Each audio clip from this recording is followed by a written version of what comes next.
औज़ुबिल्लाहिमिनश्शैतानिर्रजीम बिस्मिल्लाहिर्रहमानिर्रहीम ला इलाहा इल्ला अंता सुब्हानका इन्नी कुन्तु मिनज़ ज़ालिमीन। डियर व्यूवर्स, आपका होस्ट, आपका मेज़बान राशिद मुमताज़ खान बलोच एडवोकेट एक नए व्लॉग के साथ आप तमाम व्यूवर्स की खिदमत में एक नए बिल लेकर, एक नए कानून लेकर, एक हाल ही में जो बिल कौमी असम्बली सेनेट से पास होता हुआ सदर के साइन से एक कानून बन गया है, पाकिस्तान के लिए एक अहम तरीन बिल है, एक अहम तरीन हैसियत रखता है ये बिल। उसकी तफसील आप तमाम व्यूवर्स तक पहुंचाने के लिए मैं आपके अपने YouTube channel Mumtaz law studio में हाजिर हूँ। डियर व्यूवर्स, ये व्लॉग बहुत अहमियत का हामिल है। ये बिल जो कौमी असम्बली से पेश हुआ है, पास होकर कानून बना है, ये पाकिस्तान के लिए, पाकिस्तान की अवाम के लिए, आप सब के लिए, मेरे लिए एक अलग अहमियत रखता है। तो इस बिल की तफसील में जाते हैं। आप तमाम व्यूवर से पहली तो रिक्वेस्ट ये है कि इस व्लॉग को फॉरवर्ड ना कीजिएगा, इस व्लॉग को स्किप ना कीजिएगा, एक एक लफ्ज़ को मुकम्मल तौर पर तवज्जो से सुने। ये आपके लिए बहुत अहमियत रखता है, पाकिस्तान के लिए ये बहुत अहमियत रखता है। तो डियर व्यूवर्स, चलते हैं इस बिल की तफसील की जानिब। लेकिन आप तमाम व्यूवर से फिर वही रिक्वेस्ट करूंगा कि वीडियो को लाइक करने के साथ साथ चैनल को सब्सक्राइब भी करें और इस वीडियो को शेयर भी करें। इसके साथ ही साथ बेल आइकॉन को भी पुश कर लें ताकि नए आने वाली वीडियोस, नए आने वाले अमेंडमेंट्स, नए आने वाले कवानीन, case laws, supreme court, high courts और पाकिस्तान की बाकी अहम तरीन अदालतों के फैसला जात आप तमाम व्यूवर्स तक बाकायदगी से और टाइम से पहुँचे। तो डियर व्यूवर्स, सदर मुमलिकत की defence forces of Pakistan bill 2026 की तौसीक के बाद ये बाकायदा कानून का दर्जा हासिल करके मोरखा 20 अगस्त 2026 को सरकारी गजट में शाये होकर मुल्क भर में नाफिजुल अमल भी हो चुका है।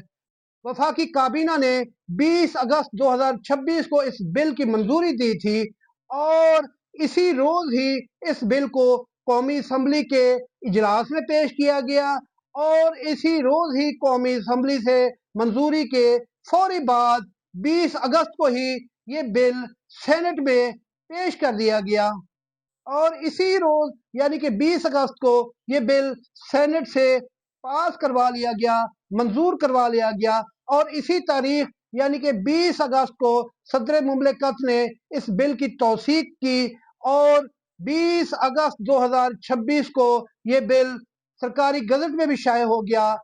The defence forces of Pakistan act 2026, 20 अगस्त 2026, इस्लामाबाद, जुमेरात 20 अगस्त 2026। इसके मैं तफसील में जाता हूँ कुछ, तो इसका हिस्सा अव्वल जो है उसके मुताबिक एक्ट्स, आर्डिनेंस, सदर मुमलिकत के अहकामात व कवायद व ज़वाबित, सेनेट सेक्रेटेरिएट इस्लामाबाद 20 अगस्त 2026। नंबर जो स्क्रीन पर आपके सामने आ रहा है, मजलिस शूरा यानी कि पार्लियामेंट का दर्ज झैल एक्ट सदर मुमलिकत की मंजूरी से 20 अगस्त 2026 को मंजूर हुआ और इसे आम मालूमात के लिए शाये किया जाता है। एक्ट नंबर स्क्रीन पे वाजे आ रहा है, पाकिस्तान डिफेंस फोर्सेस एक्ट 2026 और साथ ही साथ एक्ट बराए निफाज पाकिस्तान डिफेंस फोर्सेस एक्ट 2026। क्योंकि इस्लामी जमहूरिया पाकिस्तान के आइन के आर्टिकल 243 के तहत chief of army staff back वक्त चीफ ऑफ डिफेंस फोर्सेस भी हैं और इस हैसियत से वो मुसल्लह अफवाज के कमांडर भी हैं और चूंकि आइनी मैंडेट को मौसर बनाने और मुसल्लह अफराद में कसीरुल जहती इंजमाम, तंजीम नौ और बेहतरीन बाहमी इश्तराक व यकजहती को यकीनी बनाने के लिए ज़रूरी दफात वज़ा करना मुनासिब है। लिहाजा ये एक्ट मंजूर किया जाता है क्योंकि ये ज़रूरी समझा गया है कि डिफेंस फोर्सेस हेडक्वार्टर के क़याम और चीफ ऑफ डिफेंस फोर्सेस के इख्तियारात और ज़राए का यकीनी बनाने के लिए ضروری دفعات وضع کرنا مناسب ہے، چونکہ یہ ضروری سمجھا گیا ہے کہ ڈیفنس فورسز ہیڈ کوارٹرز کے قیام اور چیف آف ڈیفنس فورسز کے اختیارات و فرائض کا تعین کیا جائے، جیسا کہ ذیل میں بیان کیا گیا ہے، لہذا یہ قانون حسب ذیل نفاذ کیا جاتا ہے۔ مختصراً عنوان اور نفاذ: اس ایکٹ کو defence forces of Pakistan act 2026 کہا جائے گا۔ یہ ایکٹ فوری طور پر نافذ العمل ہوگا اور تصور کیا جائے گا کہ اس کا نفاذ 13 نومبر 2025 سے ہو چکا تھا۔ دیگر قوانین پر فوقیت حاصل ہے۔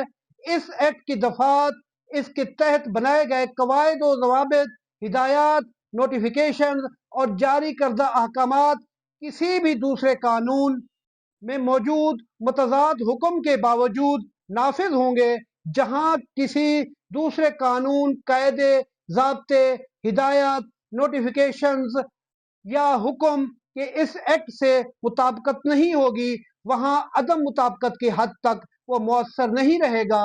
اس کے بعد آگے چلتے ہیں۔ مذکورہ بالا عمومی اصول کے بغیر کسی تعصب کے Pakistan army act 1952، Pakistan air force act 1953، Pakistan navy ordinance 1967، cantonments act 1924 یا مسلح افواج کے ارکان سے متعلق کسی دوسرے قانون کی کسی بھی شق کی ایسی تشریح نہیں کی جائے گی کہ جس سے اس ایکٹ کی دفعات سے متصادم ہو۔ ڈیفنس فورسز ہیڈ کوارٹر کا قیام: ایک ڈیفنس فورسز ہیڈ کوارٹر قائم کیا جائے گا جو مسلح افواج کا ہیڈ کوارٹرز ہوگا۔ Defence forces headquarters chief of defence forces کی کمان اور اختیار کے تحت کام کرے گا۔ چیف آف ڈیفنس فورسز قومی سلامتی، دفاع اور مسلح افواج سے متعلق تمام معاملات میں وزیر اعظم کے اعلیٰ ترین فوجی مشیر ہوں گے۔ چیف آف ڈیفنس فورسز کو مسلح افواج کی آپشنل کمانڈ اور کنٹرول حاصل ہوگا اور وہ اس کمانڈ و کنٹرول سے متعلق تمام معاملات کے لیے وفاقی حکومت کے سامنے ذمہ دار ہوں گے۔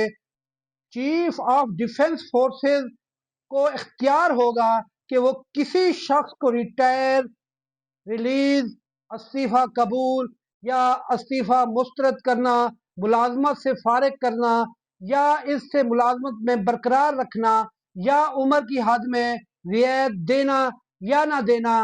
مندرجہ بالا عمومی اختیارات کے علاوہ چیف آف ڈیفنس فورسز ایسے دیگر اختیارات بھی استعمال کر سکیں گے اور ایسے فرائض بھی انجام دے سکیں گے جو وفاقی حکومت مقرر کرے گی۔ قواعد و ضوابط بنانے کا اختیار: وفاقی حکومت وقتاً فوقتاً اس ایکٹ کے دفعات کو مؤثر بنانے کے مقصد کے لیے قواعد و ضوابط وضع کر سکتی ہے، اور اسی طرح چیف آف ڈیفنس فورسز وقتاً فوقتاً اس ایکٹ کے دفعات اور اس کے تحت بنائے گئے قواعد و ضوابط کو نافذ کرنے کے لیے ہدایات و احکامات جاری کر سکتے ہیں۔ مشکلات دور کرنے کا اختیار بھی: اگر اس ایکٹ کے دفعات پر عمل درآمد میں کوئی مشکل پیش آئے گی یا اس ایکٹ اور اس وقت نافذ کسی دوسرے قانون کے درمیان کوئی تضاد موجود ہوگا تو صدر مملکت کے حکم کے ذریعے ایسی مشکل یا تضاد کو دور کر سکتے ہیں۔ اسی طرح سیونگز والے پوائنٹ پہ آ جاتے ہیں، جس کے مطابق اس ایکٹ کے نفاذ سے پہلے بنائے گئے یا جاری کیے گئے تمام قواعد و ضوابط، ہدایات، نوٹیفیکیشن اور احکامات نیز اس ایکٹ کے اس آغاز سے قبل کیے گئے اقدامات اگر اس ایکٹ کے دفعات سے متصادم نہ ہوں تو انہیں قانونی طور پر درست سمجھا جائے گا۔ یہ قواعد و ضوابط، ہدایات، نوٹیفیکیشنز، احکامات اور اقدامات 13 نومبر 2026 سے مؤثر تصور کیے جائیں گے۔ اس کے بعد اس 3 صفحات کے پیج کے آخر میں سید حسنین حیدر سیکرٹری کی اسٹمپ ہے، اور یہ ڈیئر ویورز آج پاکستان میں ایک قانون بن کر نافذ ہو چکا ہے۔ لہذا ڈیئر ویورز पाकिस्तान में जो कानून भी बनता है वो एक तरीक़ेकार के तहत बनता है। पहले कौमी असम्बली में बिल पेश किया जाता है और उसके बाद वो बिल पास होने के बाद सेनेट में चला जाता है, सेनेट से पास होता है और फिर सदर मुमलिकत ऑफ पाकिस्तान के दस्तखतों से वो कानून बन जाता है। और डियर व्यूवर्स, यहाँ मैं बताता चलूँ कि जो पाकिस्तान में अमेंडमेंट होती है, कानून बनता है, बिल पास होता है, उसका एहतराम आप पर, मुझ पर, हम सब पर, हम सब पाकिस्तानियों पर लाजिम है। तो डियर व्यूवर्स, इसके साथ ही इस व्लॉग की तफसील को ख़त्म करते हुए मैं आप तमाम व्यूवर्स से इजाज़त का तलबगार हूँ। अल्लाह ताला आपका, मेरा, मेरे पाकिस्तान का हामी और नासिर हो। अल्लाह हाफ़िज़।